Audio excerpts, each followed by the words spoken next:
All right, today we are going to be working on 7A, 6C, quadratic key features. So first thing we want to look at is x-intercepts. X-intercepts are found on the x-axis, where it says x-intercepts. Other words that mean x-intercepts are solutions, roots, and zero, and ground. All of these mean the same thing,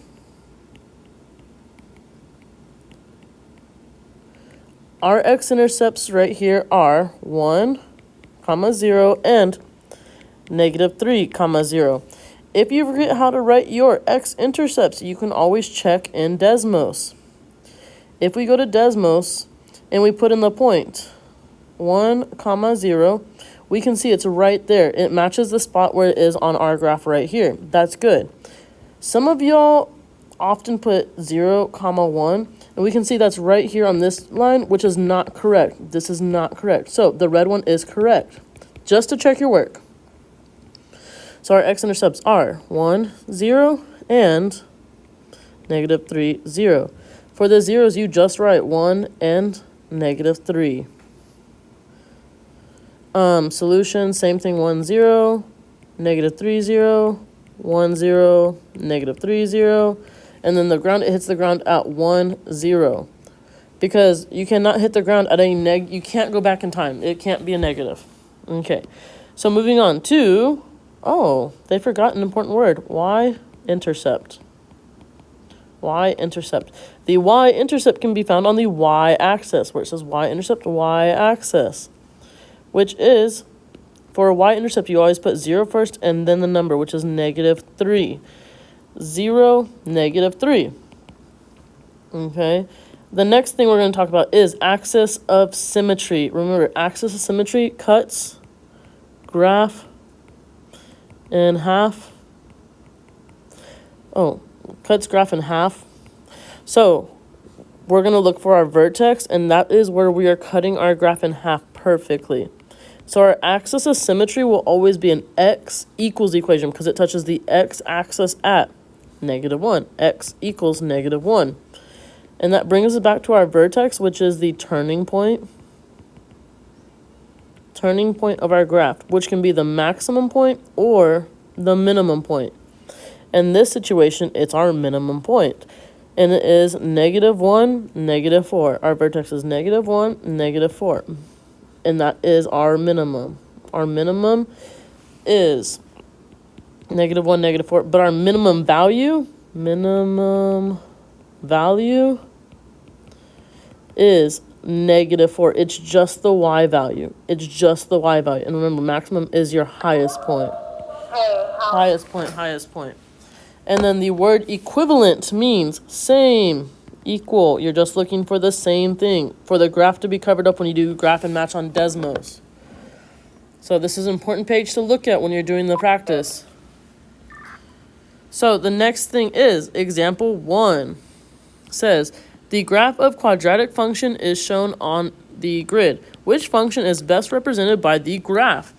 So we have a function on our graph. So let's find some key things to look for. We have the point -2, 0. We have the point 4, 0. We have the point 0, -8. Then we also have the point 1, -9. Those are important points for our graph. So what we can do is put these in Desmos and check these points. So if we go to Desmos,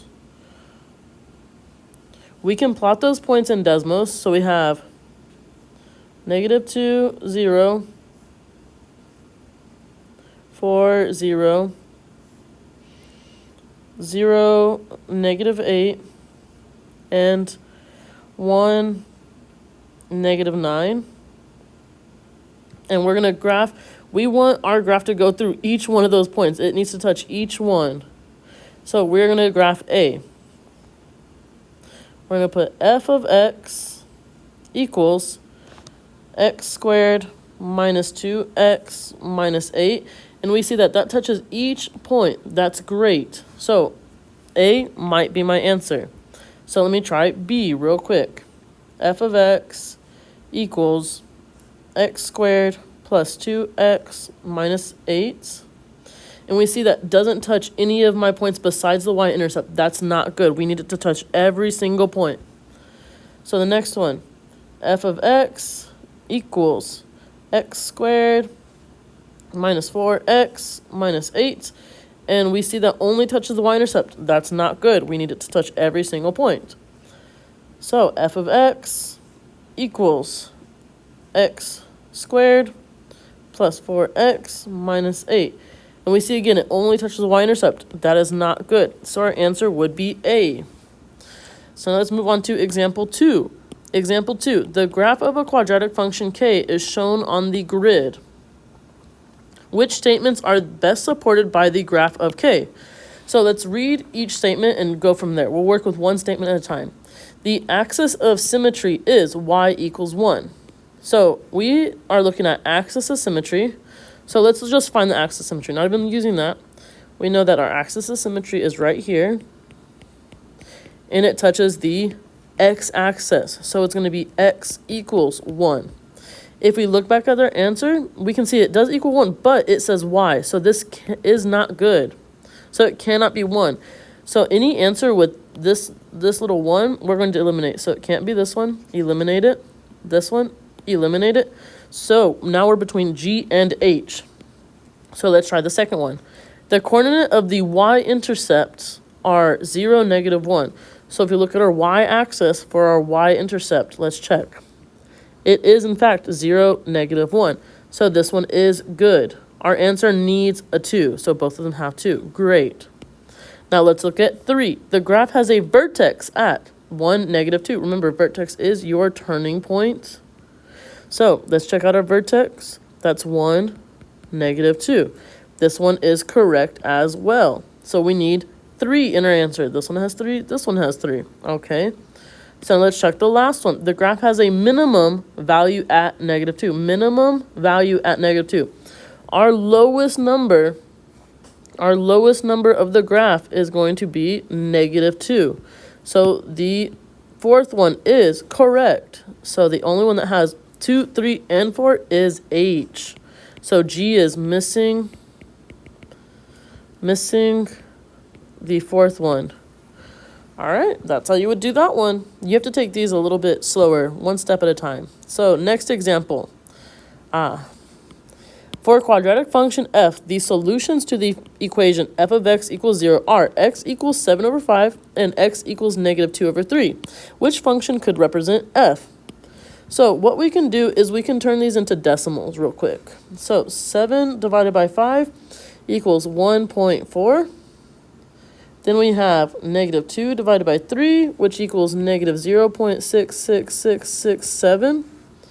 And that's what we're going to use. So we have, remember what we said was solutions was x-intercepts. We have an x-intercept at 1.4 and -0.66667. So when we graph these, we're going to check x-intercepts. So let's graph A. F of x equals 14x squared plus 11x minus 15.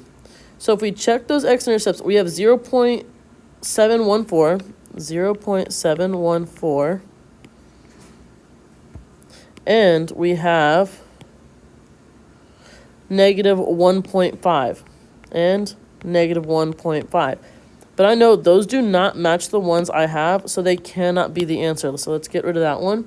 So next we have f of x equals 15x squared minus 11x minus 14.